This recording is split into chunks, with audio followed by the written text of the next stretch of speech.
Hello friends, welcome back to my channel. আমার channel লক্ষ্যহীন দৃষ্টিকোণে তোমাদের সকলকে স্বাগত জানিয়ে আজকে ব্লগটা শুরু করছি। তোমরা সবাই কেমন আছো? আশা করি তোমরা সবাই খুব ভালো আছো আর সুস্থ আছো, আর আমরাও খুব ভালো আছি। তো এই দিনটি ছিল দীপাবলির দিন সকাল সকাল আমি চলে গেছিলাম আমাদের পাড়ার প্যান্ডেলটা দর্শন করার জন্য। যেহেতু আমি আজকে থাকছি না, মামার বাড়ি চলে যাচ্ছি, তো সেই কারণেই সকাল সকাল চলে গেছিলাম। তো এখানে থিম এবছর হয়েছিল বই।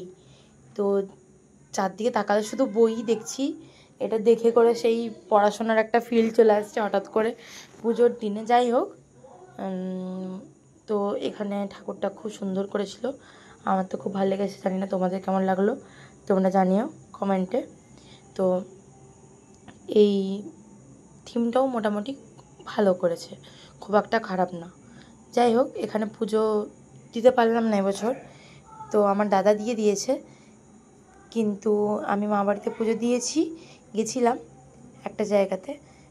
তো এখানে ঠাকুর দর্শন শেষ, আর ঢাকায় সাজতো আমার অলওয়েজ ফেভারিট। তারপর বেরিয়ে গেছিলাম মা বাড়ি যাওয়ার জন্য। এখানে আমি বসেছিলাম। তারপর এই যে হচ্ছে আমাদের বাসে উঠে চলে যাচ্ছিলাম, আর বাসে সেদিনে জানো ফ্রন্টে বসেছিলাম একদম।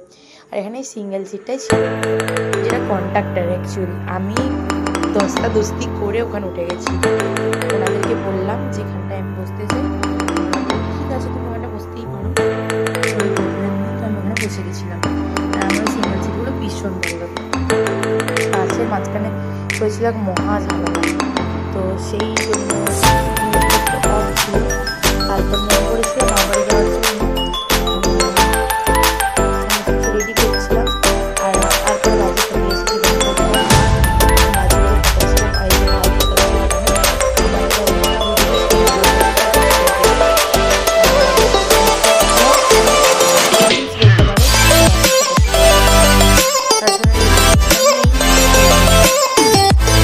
সবটা এনজয় করতে